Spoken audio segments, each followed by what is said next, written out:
On today's edition of the Thrive Time Show, we are interviewing Spencer Coursen. Who? Spencer Coursen. You see, Spencer Coursen has served as a head security detail for celebrities and for big business types all around the world. And on today's show, he joins us to share how to create a family readiness program and how to keep your family safe in a dangerous world. Ladies and gentlemen, Spencer Coursen is the author of the new book. Yes, he's the author of the brand new book. You can pick it up today. It's called The Safety Trap. The Safety Trap, and it's all about how to keep your family safe in this crazy, dangerous world that we now find ourselves living in. All this and more on today's edition of the Thrive Time Show on your radio and podcast download.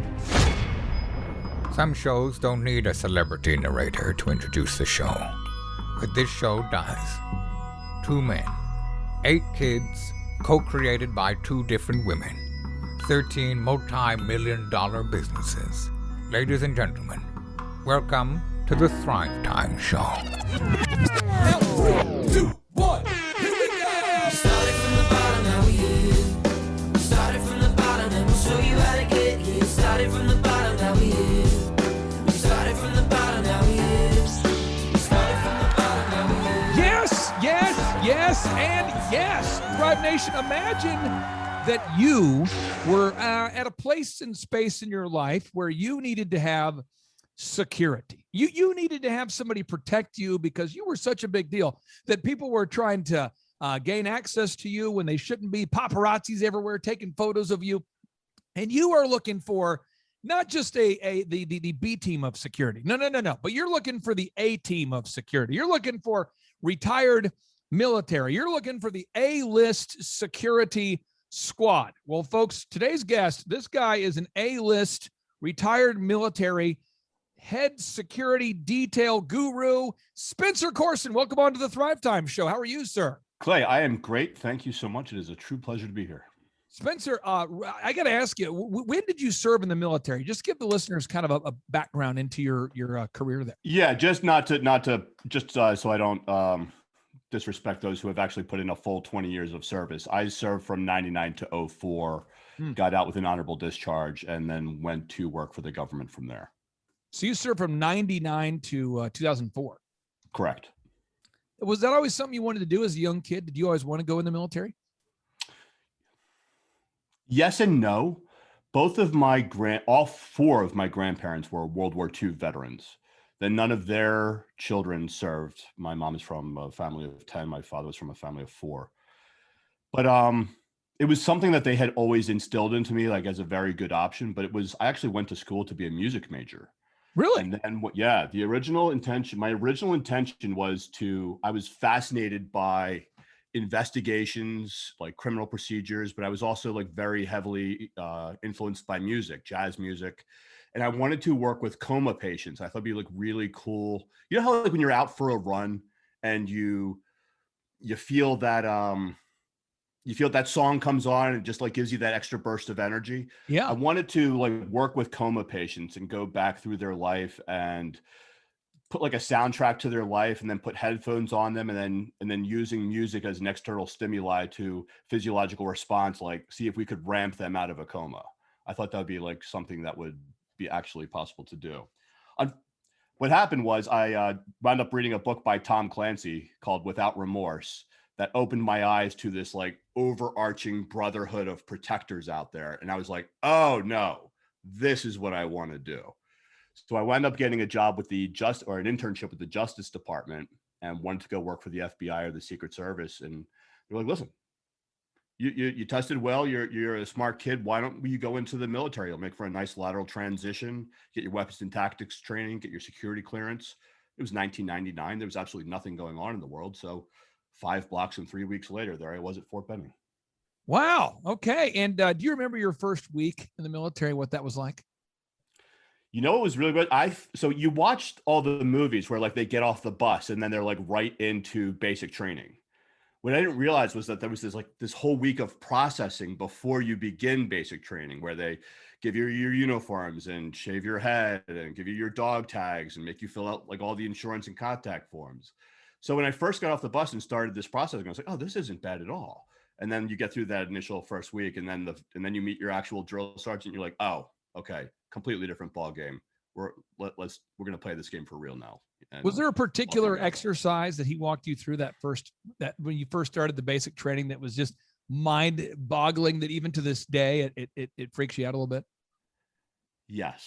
I never realized how sick you could get from doing jumping jacks.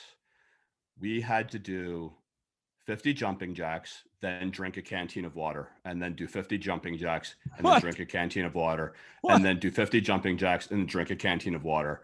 And I'm sure they couldn't get away with this now, but that exercise did not end until everyone puked. What? Why? What was the theory behind? They wanted you to quit. Okay. Yeah. Because if you, and it may have changed, but I think like if you quit within like the first week of basic training, it's just a wash. It was like you were never in. And so they want to get everyone out as fast as they can at the onset. But you know, it's funny. It's like every other military school I went to from that point forward, the very first day was nothing else but a weed out session. Do you have the heart to be here? Because we're going to make sure you do before we go one step further. Okay. Now you've gone on now to run your own security business, and you've worked with some A-list celebrities. Are you allowed to share with listeners some of the celebrities that you've helped to protect over the years, or do you have to keep it kind of vague? We keep it kind of vague. There's a lot of non-disclosure agreements that are still in, and especially when you have a book out that's kind of outlines who a lot of, I had to work very hard, and it was a lot of delicate balance with lawyers and legal teams, that as you were writing these stories and sharing these anecdotes about real world events, that there was no identifiable clues that someone could say, oh, that's Taylor Swift. It wasn't Taylor Swift. I'm just using that as an example. Yeah. But for all the obvious reasons, you don't want for not just the security reasons, but for the reputation management, for the vulnerability reduction, for all of the additional insights, professionals do not reveal the names of their clients, because the questions never end there. It's always like, oh, who did you protect? Oh, so-and-so. Oh, well, what were they like? And then you start going down this rabbit hole, and that's where the NDAs really get cut off at the pass there, Thrive Nation. We were cut off at the pass. Now, this book, The Safety Trap, tell us about the book. What inspired the book, The Safety Trap? Sure. So like I said, I spent a lot of time in the military, and then I worked for the government, and then I was in the private sector.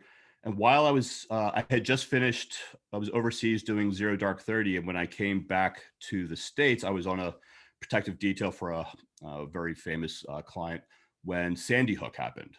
And both of my parents were teachers. I have family and friends who still teach, and all of them were reaching out saying, like, are we next? What's going to happen? What should we do if this were to happen to us? Like, is our school at risk? And I realized in that moment that while not everyone will know the luxury of having their own protective detail, every single one of us deserves to be protected.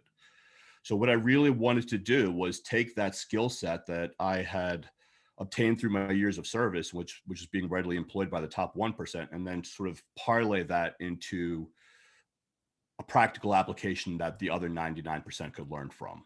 So my business kind of moved in that direction. And the book, The Safety Trap, is an extension of that, because listen, the reality is that most people will never need someone like me or a Secret Service type protective detail to keep themselves and their loved ones protected. But what they do need is a basic understanding of a layman's framework for what it really means to be safe. Because I think one of the reasons that our anxiety over our inability to keep ourselves and our loved ones safe is at an all-time high is because our understanding of what it means to stay safe is at an all-time low.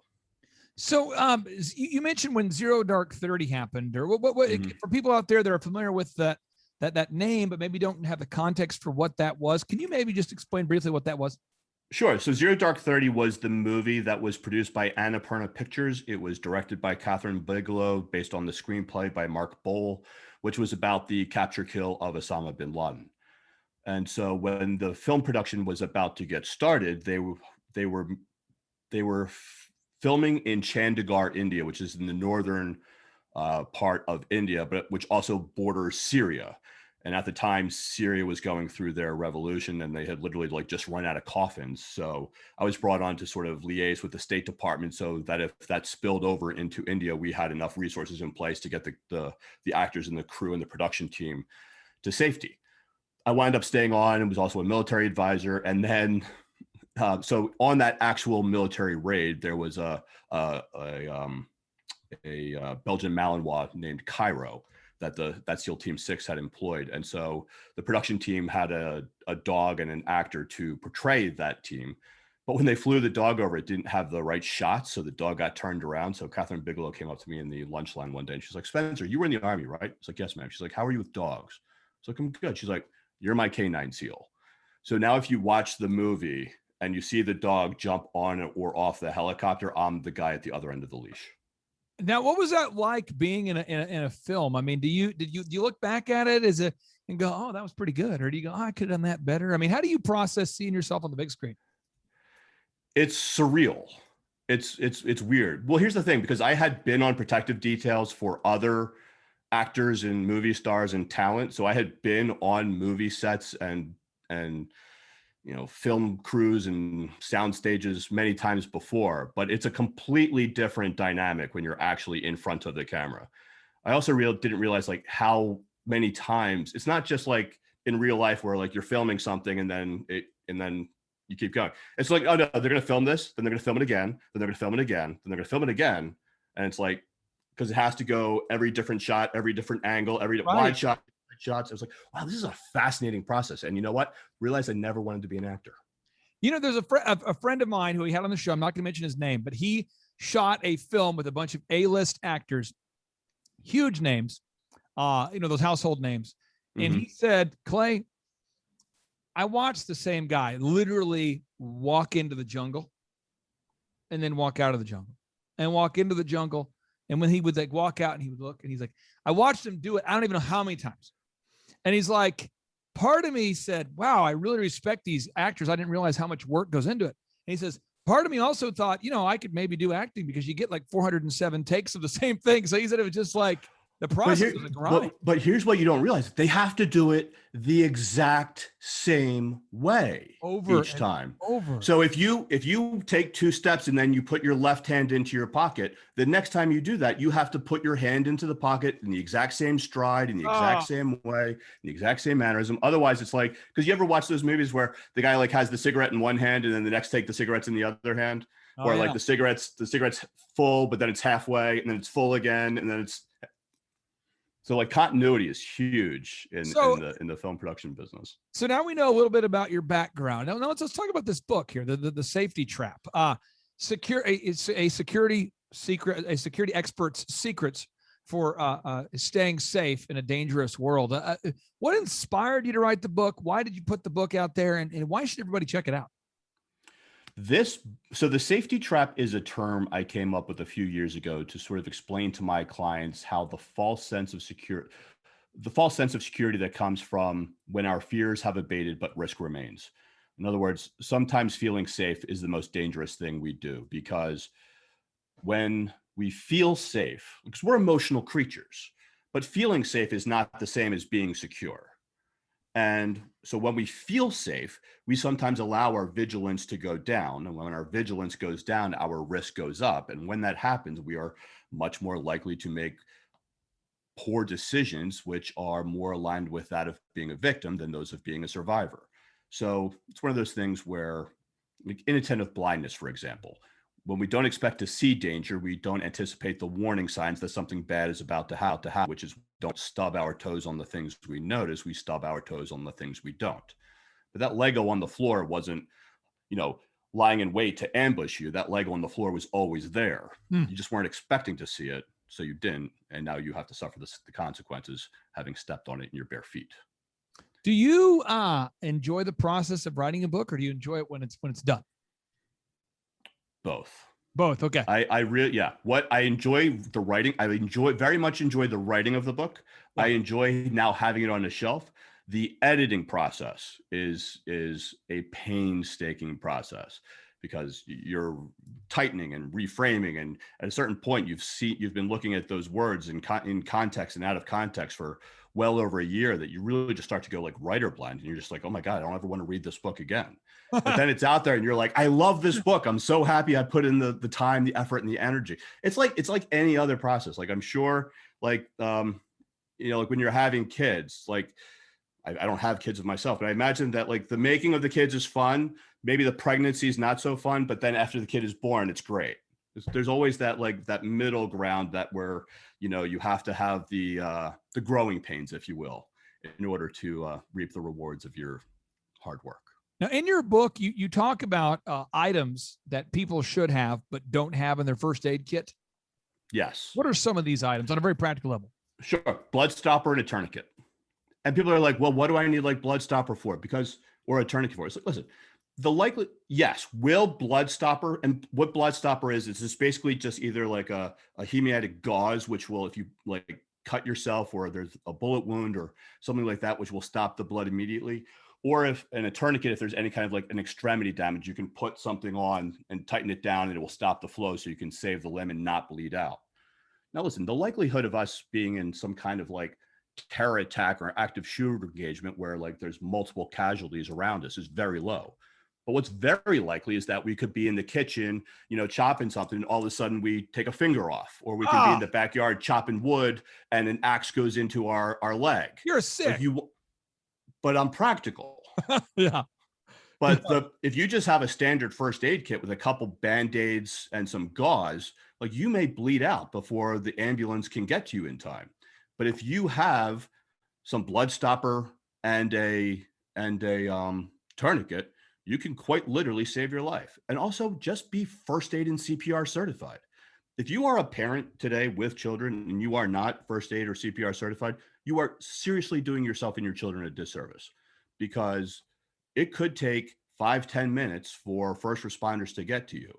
And one of the things I really champion in the book is how we have to be willing to participate in our own protection. We can no longer afford to live in a world where we simply hope that nothing will happen, but then solely rely on the first responders to save us once something does. All most of us really need is a healthy sense of skepticism, a moderate dose of vigilance, and a willingness to participate in our own protection in order to ensure the certainty of safety for everyone involved.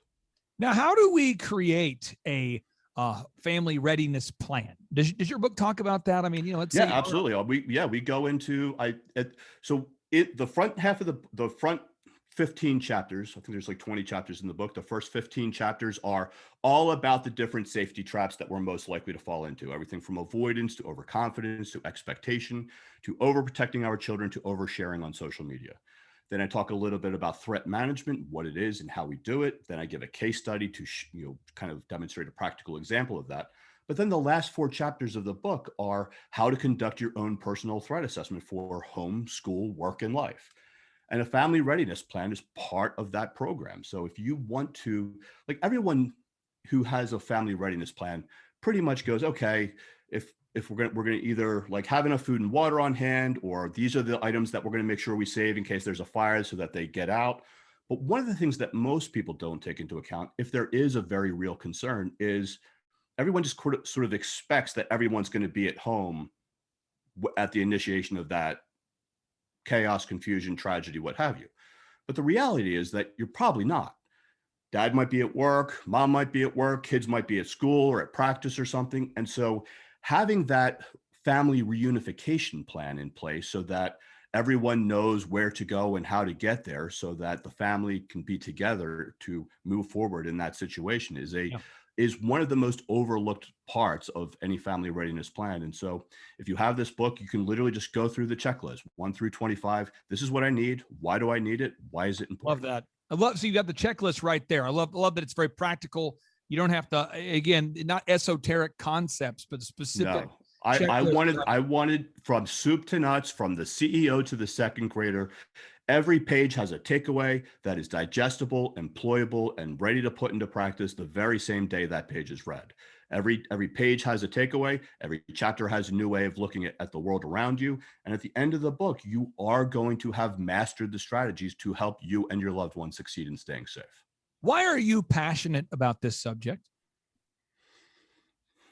Honestly, because I wish that, like, I was a child who grew up terrified and fearful and getting picked on and was afraid. And I remember when like my parents got divorced and my grandfather came over to me and he was like, well, you're the man of the house now. You need to learn how to protect your family. And so I just did deep dives into those like TV shows, like The Lone Ranger or the A-Team or Knight Rider, where this guy would come out of the wherever and like help this family with a problem and then would just like go off in the distance. And I kept like waiting for that guy to show up to like save me and my family.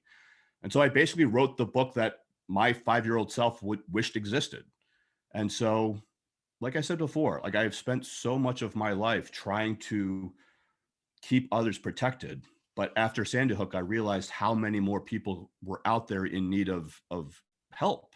And I really wanted this book to be not fear mongering, not, like, oh, I'm too scared to walk outside. This isn't a book about like the evils that are lurking in in every dark corner around the bend.